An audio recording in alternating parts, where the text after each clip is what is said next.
这一次美国击败委内瑞拉，我们才确定要办游行。那这样子回想起来，大概只有72小时。文化是最有穿透力的，它可能不需要语言，它透过各种形式就可以让外国人认识你。因为老共对我们的不管统战也好，或者是威胁也好，它很快。我觉得是2条线啊。那也的确很多小朋友也都会看抖音，他的问题能够被发现是好事。最怕的就是温水煮青蛙，大家不觉得那是个问题。这跟你当年认识的柯文哲一样吗？不太一样就是越来越瞠目结舌。我那时候的感觉是觉得他蛮重视钱，他蛮小气的。他对钱很在意哦。大家好，我是王时琪，欢迎收看今天的《岂有此理》。时间过得很快，已经年底了。我们今天要访问的这位来宾呢，其实在这一整年当中，他常常办的活动围绕在你身边，但是你可能没有发现，没有注意。热烈欢迎文化总会秘书长李厚庆。时琪姐，观众朋友，大家好。厚庆是我多年的老朋友了。这个各位观众可能讲到文化总会，听过，但不知道他在干嘛。其实文化总会可忙了，总是办很多的活动，而且这些活动其实都吸引了非常多人，所以你可能参与的，你都是参与到文化总会的活动。我们先来讲这个最热的棒球哈，因为我们的棒球拿第1名冠军之后啊，到了总统府，然后也并且办了这个英雄谷的游行，这些东西是你们办的。这次是由我们来这个负责。那为什么是你们办？其实这个是要回溯到2017年。2017年的时候，我们台湾举办那个世大运，然后世大运的成绩非常好。对。然后也是在台湾嘛，那所以那时候就希望说透过一个什么样的形式让大家感受到这个他们的这个为他们喝彩啦。那我们那时候到总统府去讨论这件事的时候，我还记得那时候是秘书长是吴钊燮，那吴秘书长那时候说，看有什么样的方式可以让全民一起感动，然后一起谢谢他们。后来我们就提出说，不然我们来办游行。因为以前这种就是台湾得牌的游行啊，好像都在历史照片里面才看得到。对啊，都古时候的那种泛黄照。对，所以我们那时候就有一个构想，就是我们来办游行，然后呢，我们这个游行要有一个亮点，是可以大家为他们喝彩，留下一张照片。那时候就觉得说，来走管前路。为什么？因为管前路两边都是高楼，然后管前路是大的一个单行道。然后我们去塑造一个类似英雄谷的氛围，所以在那一次第一次尝试用这个方式，然后同时在那边撒这个纸花，那效果就非常好。那后来大概有几年也有用这样的一个形式，在国庆的这个国庆大会后的游行这样做。那今年比较特别，就是说我人生第一次1年办2次的这种英雄游行，就是2024年，就是今年。对，都很赶时间很短的过程当中，你们就要对一次比一次赶。第一次是这个奥运啊，对，因为史上第二好的成绩嘛，那其实还有一点时间那个好像有大概5天到1周的时间来做准备这样子。但这一次其实我们是这个美国击败委内瑞拉，我们才确定要办游行。就是确认我们可以进入冠亚军，对这个比赛才确定要办。那这样子回想起来，大概只有72小时。哇塞，72小时要弄一个大场，对，其实是很疯狂啊。不过一件好的事情，感觉就是大家就一起来，很热血的感觉。因为的确啦，只有运动这件事情可以让国内不再吵架。这件事情团结一致，对，我真心觉得难能可贵。要不然每天台湾内部吵吵闹闹的，但是只有体育这件事情，反而是让大家只有同样的一个目标，那个感觉，那个 feel 非常好。然后所以你们在72小时之内要办进府里面的这些装潢布置啦、典礼的设计啊，然后以及英雄谷，那你们有看到陈杰宪哈？有啊，当然有。那你们有跟他合照吗？没有，我们真的吗？我们执行任务啊，不行。好，那你们有看到这个家政吗？有啊，有。但是你们都没有这个，因为我们要看到他们才能够按那个纸花的按钮啊。我们有分好几波来这个，所以你们没有自己偷藏私啊，跑去先合照一段？没有，因为整个忙完了才发现，对啊，没有合照，没有啦。怎么可以没有合照？其实我们在执行这个过程大概都是先把事情完成。对，那这么短的时间之内办这些活动，办这个活动啊，你觉得最大的困难是什么？还有你觉得你看到最感动的，你有没有像很多人一样都会感动到眼眶泛泪？其实一定是会的。那最大的困难大概就是要在快速的时间内决定好几件事情。比如说像府内的接见，当然有一定的程序大概可以依循。可是比如像游行路线这件事情，就要赶快敲定，因为它牵涉到警察，牵涉到这个整个路线要怎么安排。那还有就是说这个沿路我要怎么设置相关的一些就是给他们加油的事情。所以我才说困难点就是要赶快把这些定案。那感动点呢，就是说这些事情定案，按照以往的经验，可能结合不同的单位啊，往往都要很长的时间。可是像我刚刚讲，当这个美国赢了委内瑞拉，确定要办这个大游行的时候，我们电话就开始打了。好，那一方面请府这边来协助我们跟几个部会来说，包含国防部，然后警政署，好，然后甚至还有台北市的环保局。国防部对，国防部提供了什么？国防部这次帮超大的忙，整个车队的车辆都是由国防部的这个运输，那种军用卡车，他们是用军用卡车、军用吉普车来支援。那第二个呢，星战大队还支援了喊话车，所以沿线里面有在播放那个音乐啊，就是他们的喊话车来播放的。然后还有那个3立的主持人唱歌很难听那个，然后还有快反联的重机来做开导。对，所以其实72小时之内你们是跨部会协调合作，国防部、警政署，然后还有台北市环保局。因为台北要扫纸花。对，其实他们是应该最被致敬的。对，因为纸花我本来要安排一趴是那个他们还没来之前，让他们先走这个英雄谷，给大家欢呼一下。因为他就会是这个整个完成之后的幕后英雄啊。所以他们很客气，他们说不用这样子。好，那也让这个万人空巷，大家都跑去帮英雄们这个加油打气啊，然后很多人说杰宪，你老婆在这啊，诸如谁嘉诚，你老婆在这，就是满满的。其实那个过程当中，的确是看到了台湾只要内部团结，可以非常强。所以那个感动其实是透过运动来这个展现给大家看。那可是你们会不会遗憾说办完了之后啊？台湾又回到了日常的吵闹。我们就是尽量要给正面能量啦，就是我们。所以文总一直在扮演、发挥一个正能量的角色。团结、正能量，然后讲台湾的故事。因为我觉得让台湾人认识自己，其实是一直要做的事情。赖清德总统好像有接见这些什么，然后就提醒文总，对，不是提醒啦，他就是希望文总继续的这个要走台湾way ，WAY 那个台湾路，这是什么意思？其实我们一直都是在3个重点里面去做文总的事情。那总统提的这个事情其实也是其中一环啊。第一个，我们希望能够多讲台湾的故事。那第二个，我们希望说让新一代的创作者，台湾有很多设计师啊、文学啊、音乐等等的创作者，让他们有舞台，然后让他们去讲刚刚这个台湾的故事给全世界听。所以这3件事其实是扣在一起的。那用的形式非常多种，比如说像我们办游行，它是看似是一个活动，但其实它也在团结台湾内部嘛。然后它也透过这个形式，我们能够放入一些故事，比如说像这次的路线。其实这次路线有什么故事？路线这一次我们是特别从这个台北宾馆走公园路，然后再绕到馆前路。那公园路为什么特别？因为当年台湾第一座棒球场就是叫做新公园棒球场，它就在现在的228公园里面，所以它等于是台湾棒球的滥觞。所以其实当我们拿到了这个台湾的这个世界第一，那回首看看台湾这个棒球之路。我觉得这个是很重要的。那所以我们也在里面隐含了很多不同的讯息在里面，这样子。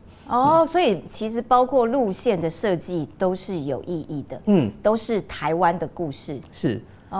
了解。那其实文总除了最近最热门全民大家都在疯棒球的这个活动之外，其实文总从年头到年尾不断的办各式各样的活动，那包括了这个双十节啦，之前啦，然后设计这些东西啦，你要不要先跟我们展示一下？就是说，因为很多人的评价，很多网友网络上面的评价都是说，文总的美学跟过去很不一样。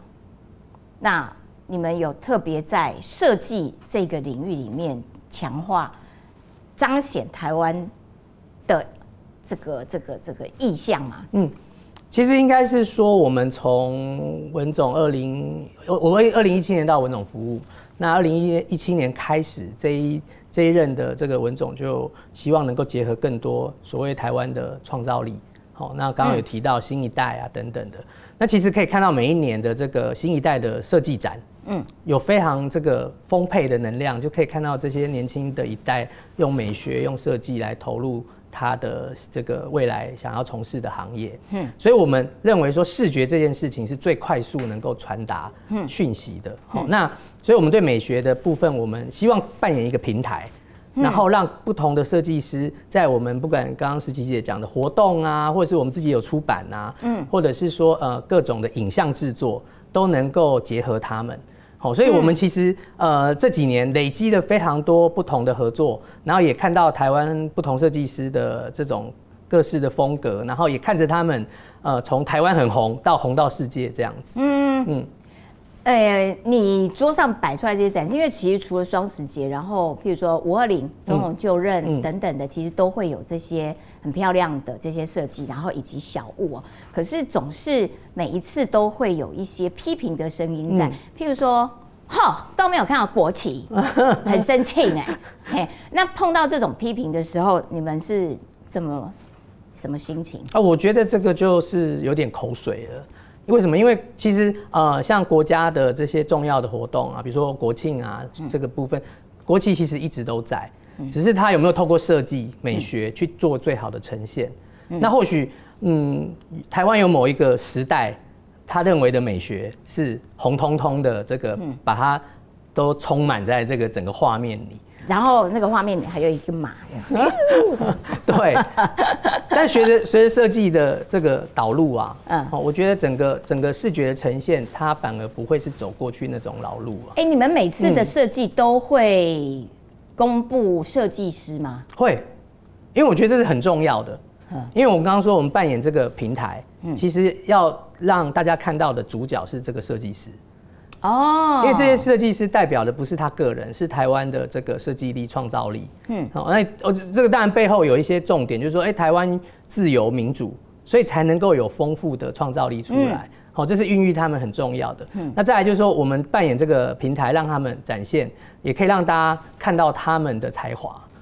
那今年刚过的这个双十节啊，他并没有公布设计师，这个不是文总办的。这次我们没有参与。这个部分，对。那通常设计出来，然后并没有公布设计师的名字，这个在设计圈里面不常见。很少见。设计师基本上都希望让大家知道这是他做的。那设计圈里面有没有讨论说，那为什么不公布设计师的名字？大家就是觉得这是一个很神秘啊、很玄的事情啊。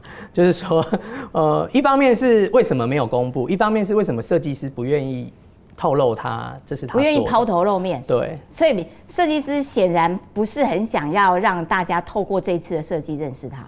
或许是也有一种可能，就是在这个设计的过程有很多故事，所以他不想要这个。好了，我不要为难你啦，我不要再为难你了。就是设计师觉得这没有很好看，所以我不想讲是我设计，应该是这个意思。我不知道，否则设计师通常应该透过这样子国家庆典，然后如果可以收到更多的邀约，或者是扬名海外的话，当然是一件大家都得利的事情。设计师也得利，台湾也得利啊，我觉得这个本来就是好事。但是的确，今年的双十节没有公布设计师的名字这件事情，其实大家也都很多媒体都在讨论说，到底是为什么不公布？好，这个后期你要不要跟大家讲一下说，除了520，除了双十节，除了这个临时加场的英雄谷的这些游行，文总每年最重要的活动是？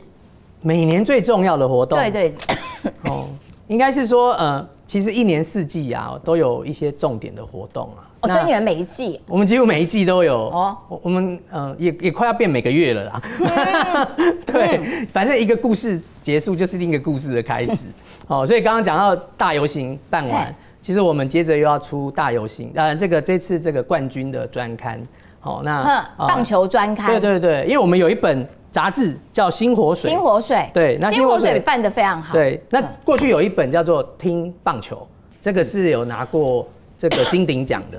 哦，那所以棒球的连结，我们在这一次拿到这个奖之后，我们会在近期出一个专刊，然后透过这个不同的面向去讲这一次的这个胜利这样子。什么时候要出？我们应该会先预购，大概在20号的时候会开始预购的。那这跟蔡其昌讲的那个是同一件事吗？他们是出《职业棒球》这本特刊，好，那这本已经出了，而且非常这个，对，听说刚开始抢不到，后来蔡其昌好，我赶快加印。对啊，我们因为我们跟职棒联盟合作，基本上我们有一些切角有错开，所以会从不同的角度来介绍棒球这件事情。所以你们走的比较是棒球文化这件事。我们还是会讲这一次的这个制胜的之路，但是我们或许会有更多的切角是台湾棒球从过去到现在。另外就是说，里面可能有一些不为人知的一些事情。哦，对，会比较。应该看完会蛮感动的哦。对。所以你刚刚说什么时候？或者你们会先预购？我们会在网络上预购，在这个应该是博客来跟成品上面预购。所以什么时候会？应该在20号会预购，现在正在赶工当中。12月20号，就这几天嘛。对。哦，就这几天开始预购。对，了解。好的，那你刚刚提到说文总现在本来每一季都有一个活动，可是现在几乎是每个月，你们还办了什么？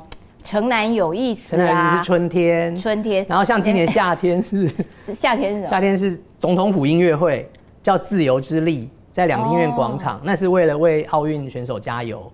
那所以每一年都有总统府音乐会，明年的现在也在筹备当中。然后到了这个10月是这个国庆光雕。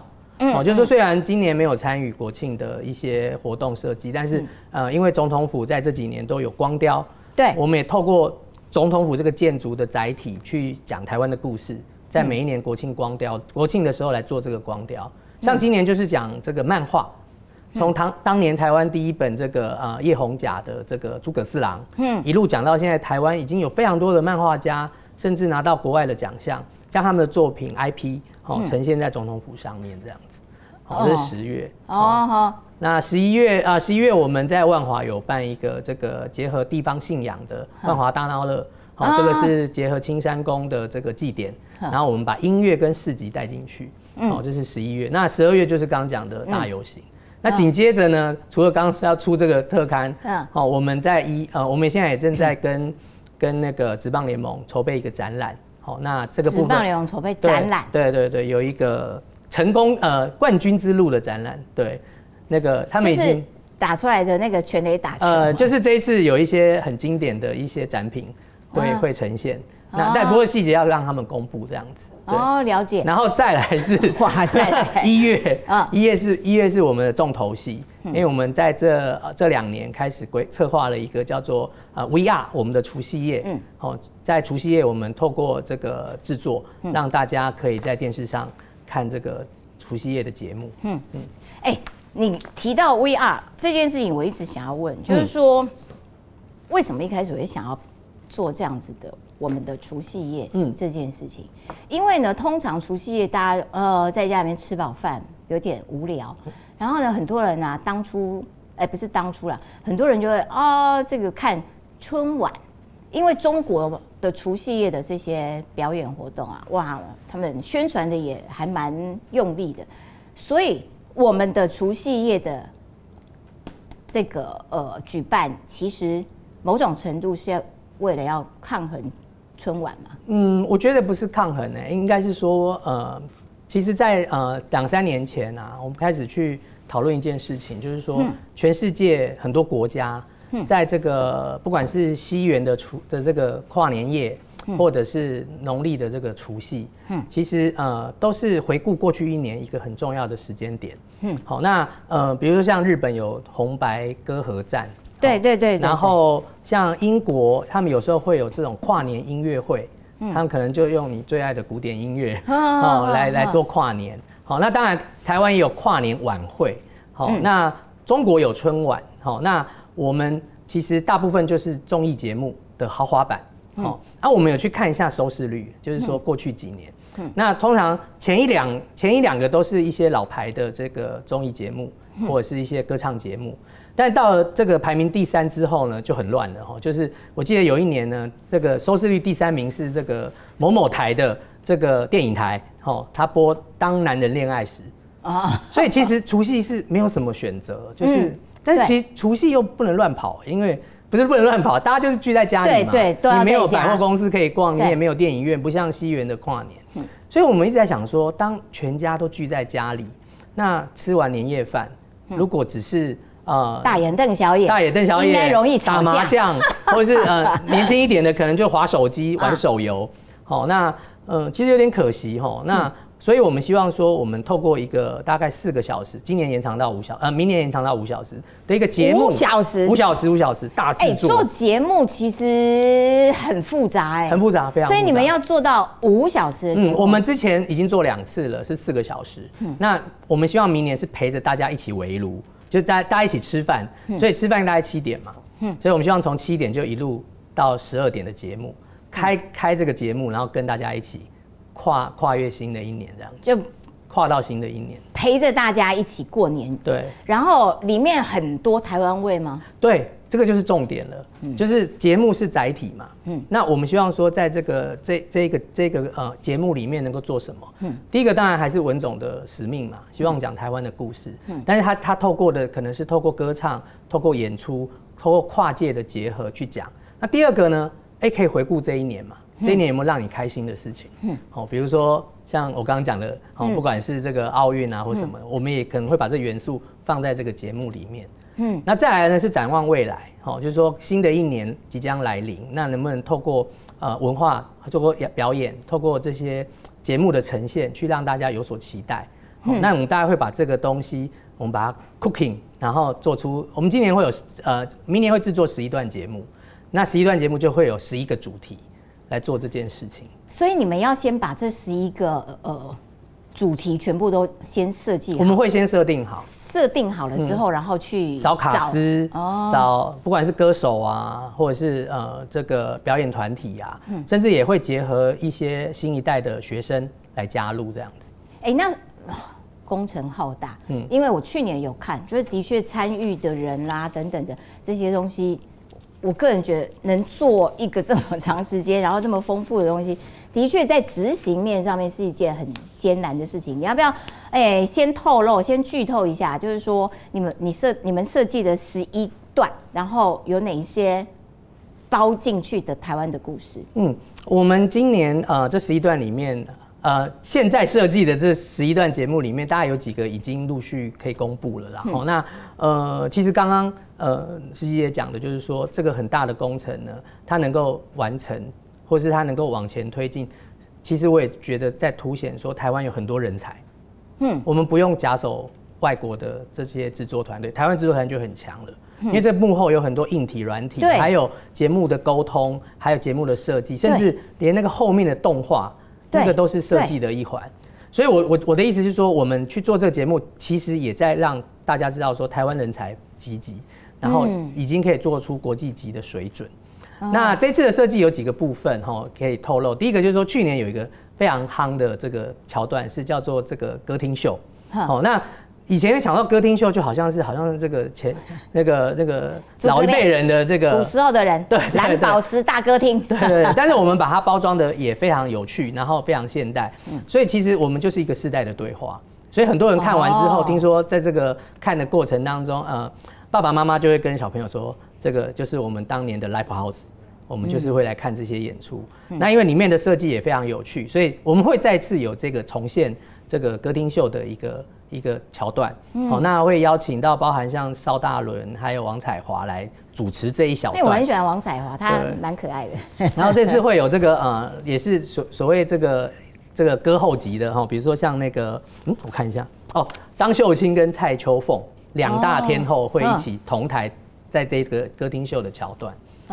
所以这个是一个比较经典的。那另外呢，这几年台湾的这个饶舌台饶，很夯，包含像这个新一代的这些歌手不断的出来，那也带动了很多年轻人对于台饶音乐的这个喜好。那所以我们会有一趴，我们也会来做这个限定的组合，我们会邀请到高尔宣啊、披萨利啊、王 A 等他们组一个限定团，然后会有一个这个饶舌的组曲。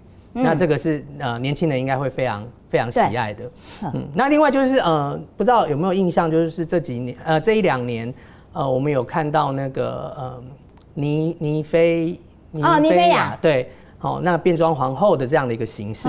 我们当然没有办法请到她，但是真的没有请到她。我真的要称赞，我觉得她那个气势超强，气场有够佩服。所以变装皇后的这个形式呢，我们现在会邀请到台湾很大的品牌，就是湾岛皇后跟美苏拉家族一起在这个节目里面呈现，然后还会邀请到这个林美秀，所以会有这个变装皇后对影后的一个 PK。那这段的设计也会非常有趣。哇，这个很难选呢。所以这个场面会非常豪华这样子。其实刚刚后进讲了很多，就是其实它这个节目里面包进去的，包括有世代的对话，然后有这个台湾文化力的展现。那文总一直在推这件事情，就是用台湾的文化来对外发声。这件事情到底效果成绩如何？就国际上面真的透过这样子的活动，透过这样的东西，认识到说原来台湾的文化软实力很爆发吗？举几个例子哈。第一个就是说，台湾跟日本的关系在这几年越来越好，所以其实我们在2019年开始有一个新的企划，叫做台湾 Plus。那这个台湾 Plus 呢，就是带着台湾的这些设计啊、文创啊、音乐啊，到这个东京的上野公园去做2天的一个生活节，类似生活节的一个形式。那从2019年一直到这个最近一次的京都，其实已经累积到非常好的一个声量。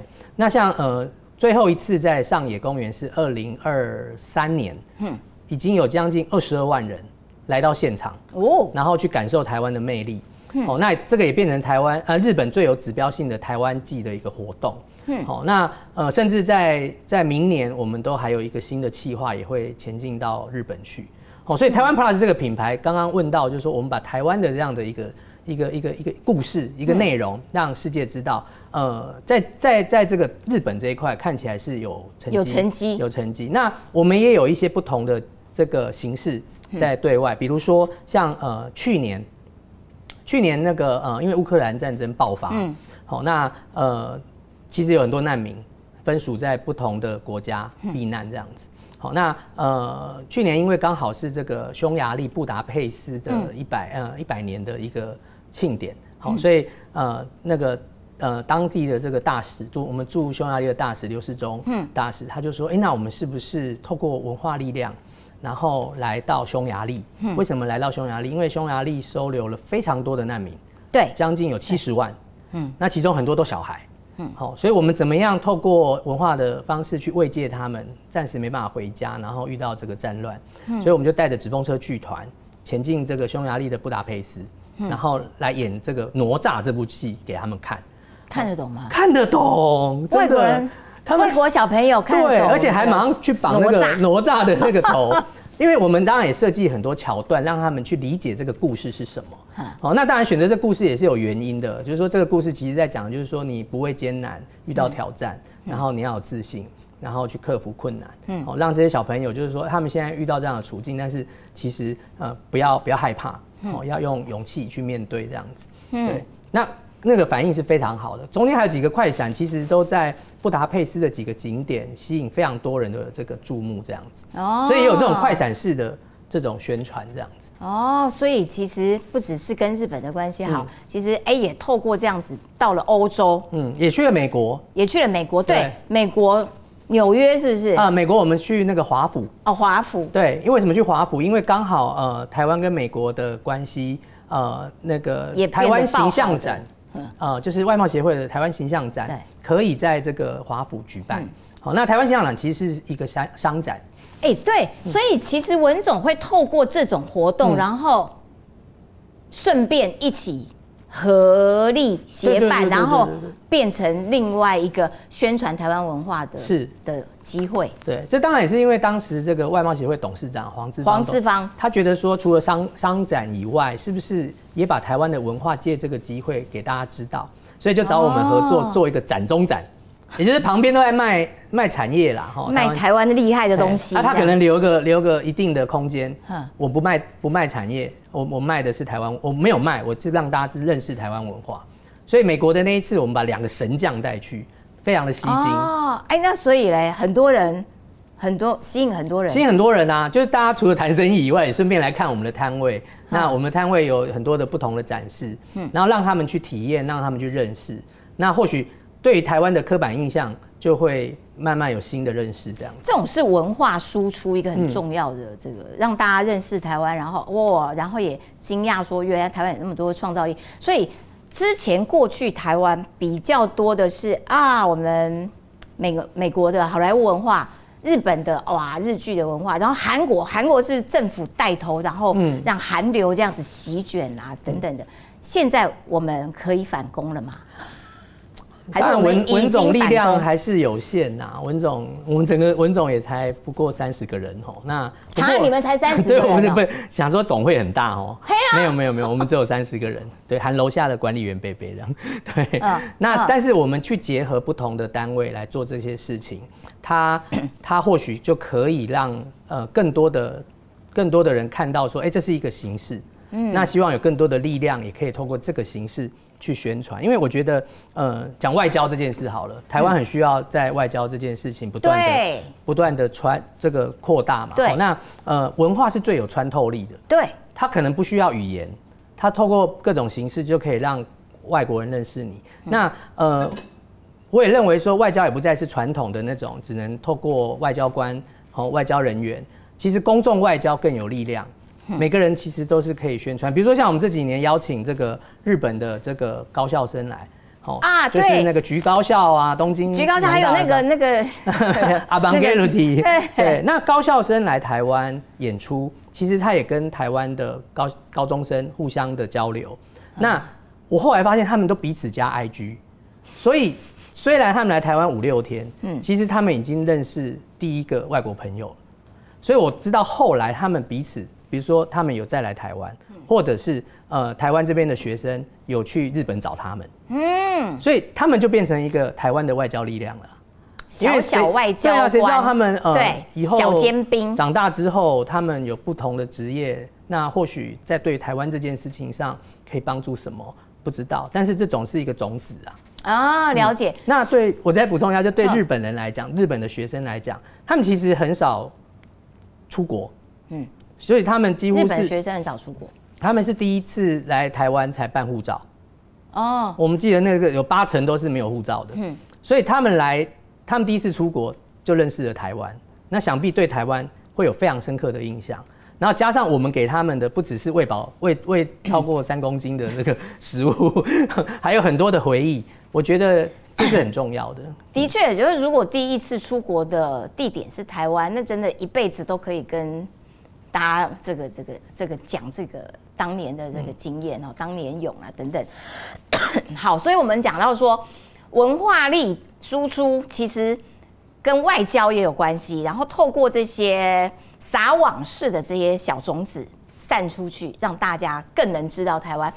可是我的疑问是说，事实上你2017年开始到文总，这种用文化打底的工作，其实对台湾来说是一件新鲜的事，因为过去其实都没有这样做。对，过去没有，因为以前大家对于文总的想法、概念认识应该说认识就是编两岸大词典。那所以讲到两岸这件事情，中国的文化对于台湾来说，很熟悉。最近比较红的议题叫做文化统战。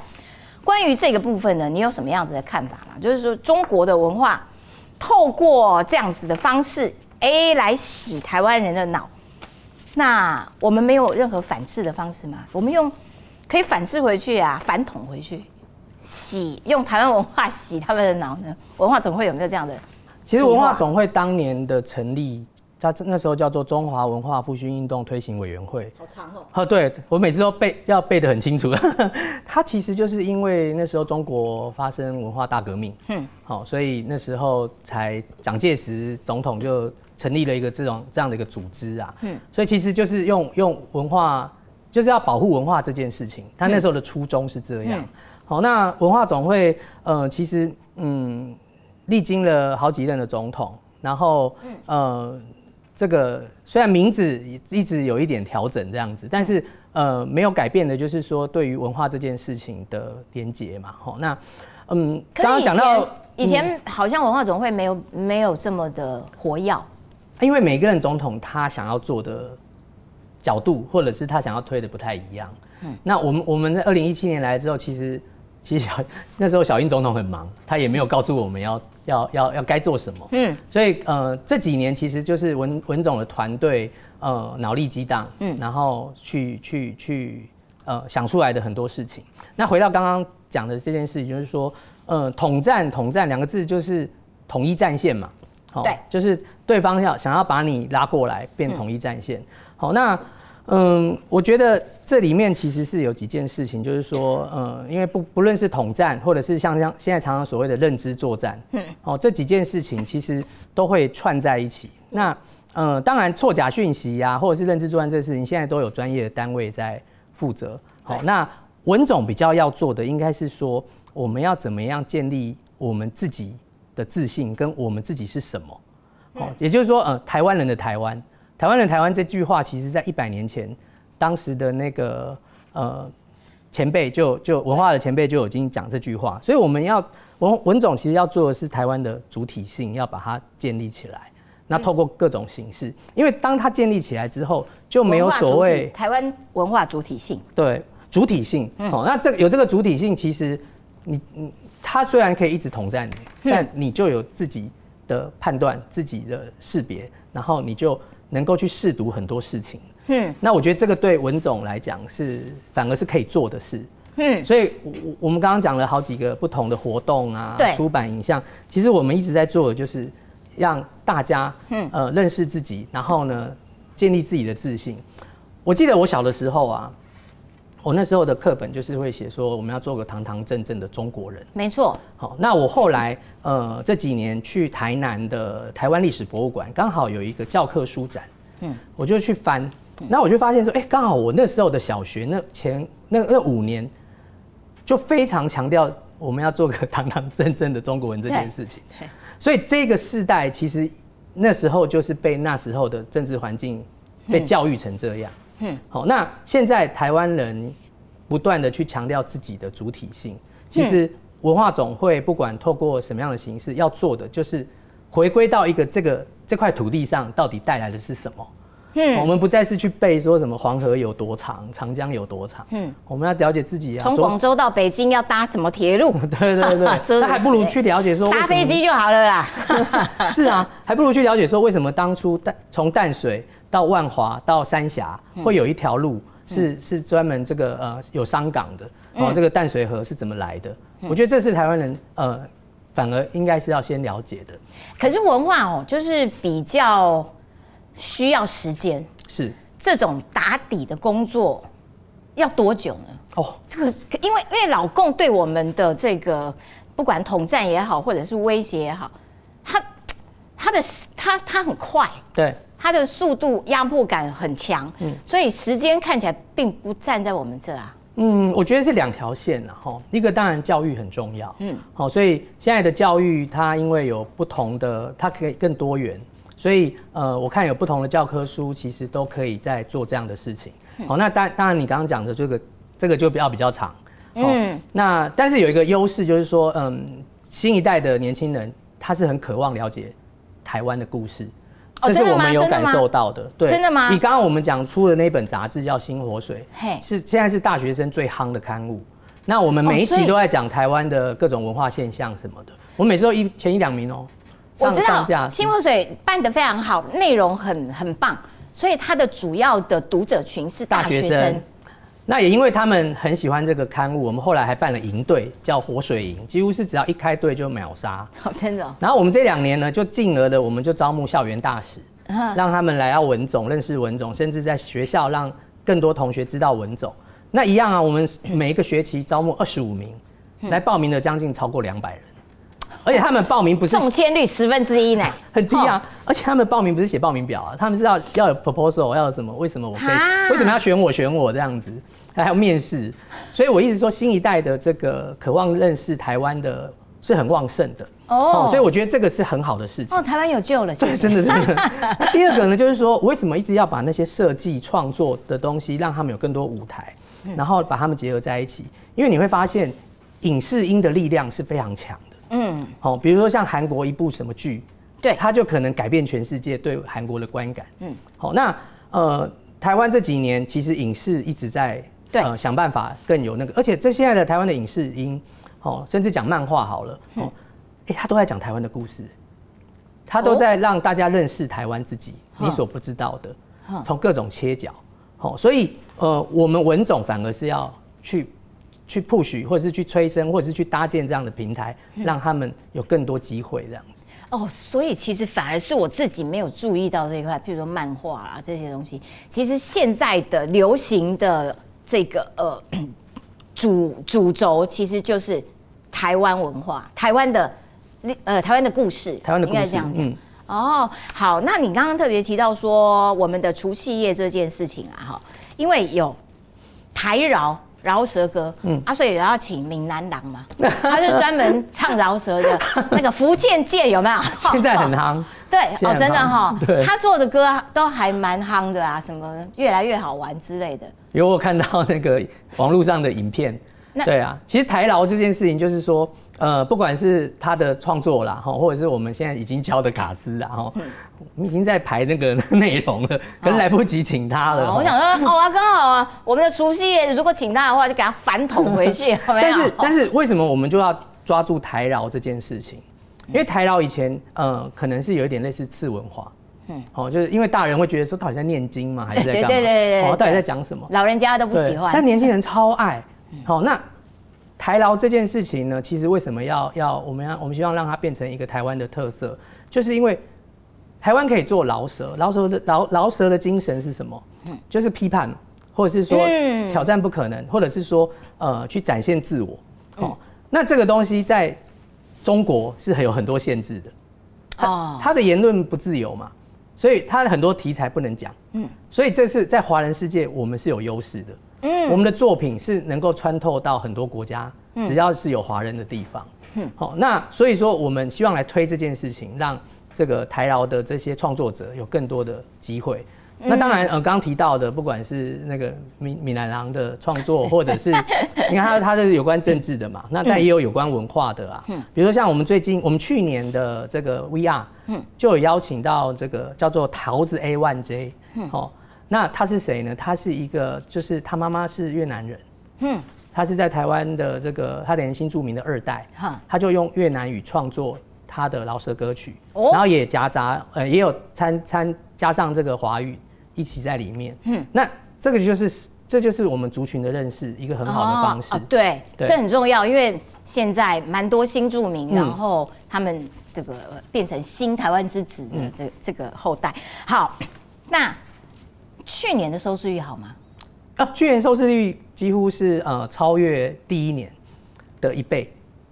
对，所以今年一样，主持人一样，主持人一样，他主持的很不错而且我觉得有一个很特别的事情，就是其实你知道文总在找不管是主持人或者是演出者是很辛苦的，因为会长是总统嘛，所以常常会他们会怕会不会有政治，艺人其实会自我审查。我们就以前会说什么啊，比如说心中有个小警总啊什么的。好，那真的啊，所以他们会有这种顾虑啊。我印象中啊，在第一次的 VR 的节目规划心里想的这些卡司，几乎第一波卡司几乎是只有1、2个是可以的，大概换了大概100多人，对，一直调整内容，最后呈现出来才有那样的结果。也就很多人后来他都是没办法参加的。那你们会不会很挫折？就是说，哦，天哪，台湾的确有非常大的量的艺人，他们为了要两边都赚钱，所以拒绝来这边哦。不过这个我要特别再补充啊，就是说其实有时候不是艺人，有时候是应该是经纪公司或经纪人，他考量比较多，然后就替艺人做了这样的决定。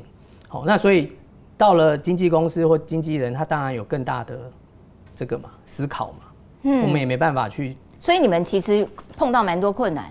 其实碰到蛮多困难。那你刚刚提到主持人 Sandy， 他是我们也是有几个人选之后，最后他可以来，那他也愿意。那我还记得那时候他挺着大肚子。对。然后我们本来还在思考说，这个好像没有过吼。但我们也觉得这是个特色，因为现在生育也是这个嘛，国安危机嘛，带头示范。对啊，国家要感谢他啊，对，国家所以要让他这个展现。结果他第一次主持非常好，然后当然他也是这个金奖等级的啦，我们非常佩服他。第2年再邀他也是一口就答应，就原来在第2年主持的时候，他已经准备要怀第2个了，对，所以他现在已经有2个，他就说他的是 VR 宝宝。他2个都是 VR 宝宝，真的刚好，所以有一个缘分蛮奇妙的，所以我们今年继续邀请他担任这样子。而且他生完了之后，他说我们没有要减肥哦，先讲好，我没有要减肥哦，就是女生要就是对自己的身体要正确的观念，没有错。对，所以我觉得这个新一代的年轻女主持人表现的蛮不错的，而且她的主持的活泼度还蛮高，而且拿捏的很刚好。对，然后临场反应非常的对，一个聪明伶俐的主持人啊。好，所以其实你们在规划了一个5小时的节目当中，碰到的困难和阻力的确是大的。我们会比很多一般的节目来得大。对。好，但是默默的，我们也把台湾的故事、台湾的文化，透过各种活动。慢慢的推出去了，然后其中我们交到了一个好朋友，叫做奈良美智对，这个是因为我常看到他的名字出现在台湾，是文总跟他的合作开启了这样子深厚的缘分吗？对，其实他过去也曾经来过台湾，那不过那个是好像10年前的样子，那其实是一个契机，就是这个在。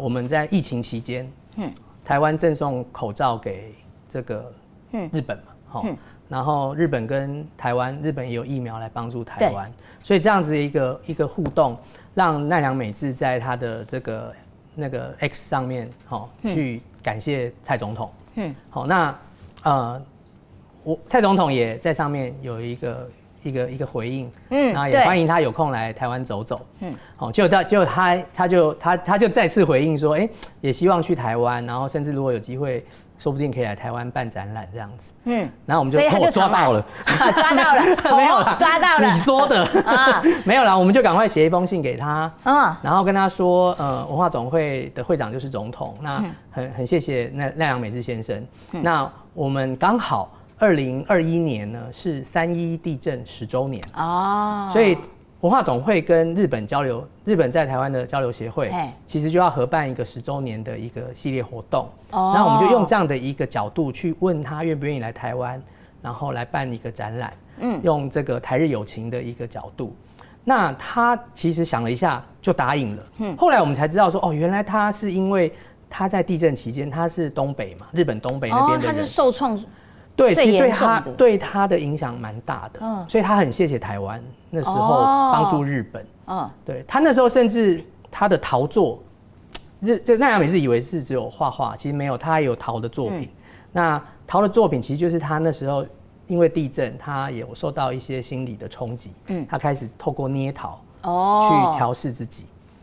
那后来有这样的一个邀请之后呢，他就来到，反正我们就很密切的这个讨论嘛，那。我们本来想说，那就是他的展品来到台湾这样子，他不一定会来。就后来他说他要亲自来，来布展。然后呢，在接近的时候，他又说他想要画一幅画，为了这一次的展览，一起来台湾。那我们还想说，可能是个小的作品或什么，就他画一个200号的大作品，然后他在 X 上面一直讲说，我到底要给他取什么名字呢？然后这一趟来到台湾，这幅画非常有意义啊什么的。后来他就取名叫做《朦胧潮湿的一天》。对，好，那当然他没有直说，但我在猜这个是不是对台湾的一个这个气候的投射这样子。对，就还蛮台湾的感觉。对，看到这个就觉得是台湾。所以这幅画变成这个整个来特展来台湾办特展的一个主角。那我们在台北。对，台南，对，然后还有屏东哦。不是，在第一次的特展，其实第一次没有到，第一次没有，第一次在台北排队排得一塌糊涂。对，在那个关渡的那个北艺大的美术馆。那因为展完之后他就要回去了嘛，然后他就有一点一直在碎念嘛，他想说这幅画好像应该要在台湾久一点，就是我刚刚讲的那个朦胧潮湿的一天。然后后来我们就在跟他们这个团队有一些讨论之后呢，就说不然我们来开启一个新的企划，我就不要让奈良美智跟台湾的这个情缘就这样子结束，我们要不要开启第2季？延长我们的情分。对，然后我们就开启了一个叫做跟着朦胧潮湿的一天去旅行。那去哪里旅行就去台湾各地旅行。所以刚刚主持人讲的说我们已经去高雄了，那是第一次。那后来呢，上一次是在澎湖，就是几个月前在澎湖去离岛。那这一次呢要到屏东。那其实有人会说，那就是那幅画在不同的地方展览，其实不是，因为这3次的展览其实呈现的方式都不一样。像第一次在高雄是在高雄的美术馆，那是一个很当代艺术的美术馆，然后在一个新的一个空间呈现，那比较都会的。那跑去澎湖呢，其实也是我们给他选了之后，他选了澎湖，因为他一直有个想法，就是说他希望这个艺术能够到偏乡去，能够到离岛，他觉得要让更多在那边的大朋友、小朋友可以看到他的作品。那我觉得这是很好的，就是说艺术不是只在都市里，对，艺术应该是到更远的地方，而且艺术应该从向下扎根这样。然后他选了一个日治时期的一个宿舍，一个厅长宿舍，非常有味道，又跟这个高雄的不一样。然后他在澎湖的时候，我们就开始又规划，那你下一站要去哪旅行？那你选了几个地方，后来他选了屏东。那选了屏东，我觉得大概有几个原因啦。屏东就没有朦胧潮湿，屏东很大太阳，南国嘛。澎湖感觉对，秋冬蛮朦胧潮湿的。后来我们在想，他为什么选屏东？原来是他在高雄的那一次展览呢，他停留了一段时间，他自己跑去屏东。他跑去原住民部落，所以他在 X 上面还有分享他看到那个原住民的婚礼，他去看他们婚礼的过程，觉得非常的特别，然后留下了很多这个记录这样子。然后他认识了在这个屏东的原住民艺术家，所以他有个约定跟那个艺术家说我会再回来。所以这一次屏东展，屏东不只是展览，他这次要停留大概快半个月。他会去那个3地门去驻村，然后会跟这个艺术家交流。我觉得透过文化这样交朋友啊，两边这样子往下抓牢那个土地的感觉，真的是蛮好的，而且威力很大，真的。因为他只要在那个 X 上面分享在台湾的过程，其实看到的不是只有日本人跟台湾，对，是全世界，对。所以像之前那个黄伟哲市长送他东山咖啡，他在这个德国还是哪里的一个展览的时候，他就拿出台湾的咖啡，说我现在正在喝。老实讲，这个比去什么机场登台湾的广告威力更大。对，就像木村拓哉拿一个凤梨酥，哇，全世界人嘛知道，哇，台湾凤梨酥赞。所以我们有一点就是借由这样的力量去做一些对，去做一些事情。好，我觉得今天跟后庆聊天啊，就是对于文化这件事情，它的穿透力其实是强的。那我还是想要问比较这个问题啦，比较国家安全的问题，因为我还蛮担心这一块的，因为很多交流其实到最后，我们担心的会是统战。那关于这个部分，你觉得当马龙这些人来台湾，我们要交流啊，等等的，你会不会担心？这叫做某种程度其实是正在被统战中。这绝对是他们的目的啊。他们不会终止这件事情，他会透过各种形式。你觉得我们的抵抗力够强吗？就是因为刚刚讲到说，台湾年轻人对于台湾的故事是有兴趣的，但是抵抗力还够吗？抵抗力够不够？我觉得现在这个时代有个好处，就是因为是网络的时代，所以很多事情是透明的。好像这次可以看到说，这个交流团来到台湾，那它其实过程有很多是塞出来的，是透过设计的。好，那过往没有这个网络这么发达，什么直播或者是能够留下记录的时代，可能都不会知道。但一下就破功了。就是我们在那个现场，不是我们在那个现场，而是说他在那个现场，然后不管是旁观的民众，或者是说现场的媒体，其实他就会捕捉到一些不寻常的状况，比如说为什么突然会有一群人来这边对他们喝彩，那或者是说为什么在这个过程中可能很多事情没有被公开，但是透过网络我看不到24小时马上就破绽百出嘛。应该不能说破绽，就是很多原来他想要 say 的事情都曝光了。对，所以我觉得就是说，好处是这个啦，好处是这个。那当然，网络上也很多诈骗啊，或者是很多作假的嘛，所以我还是要回到识读这件事情。你说抵抗力强不强，就要靠我们的识读，靠我们的识读能力。对，那可是因为现在很多年轻人也习惯看抖音啊、小红书啊，那会不会造成说我们一直在强调识读，但是试到最后，因为我都看抖音，所以被抖音给影响。抖音的穿透力是很强。对，那也的确很多小朋友也是都会看抖音，当然我觉得就是他的问题能够被发现是好事，最怕的就是温水煮青蛙，大家不觉得那是个问题，所以其实现在像我会问一些小朋友啊，然后他们都会说他们知道抖音的问题在哪里。他们看，可是他们也知道，他们曾经沉迷，因为他会一直把相关的影片一直抓进来，让你离不开荧幕，对。他们曾经沉迷，但是他们也发现那个问题在哪里。我开始听到有这样的声音，所以他们也会开始去理解，就是说，这个东西是有问题的。然后再来就是说，这个东西跟中国是有关系的。但是你们不要小看我们，就是小朋友说你们不要小看我们，我也知道什么是该接收的资讯，哪些资讯是对我倒是觉得这个我听到的是越来越多这样子的小朋友。对，那当然我觉得。抖音不可能消失，对。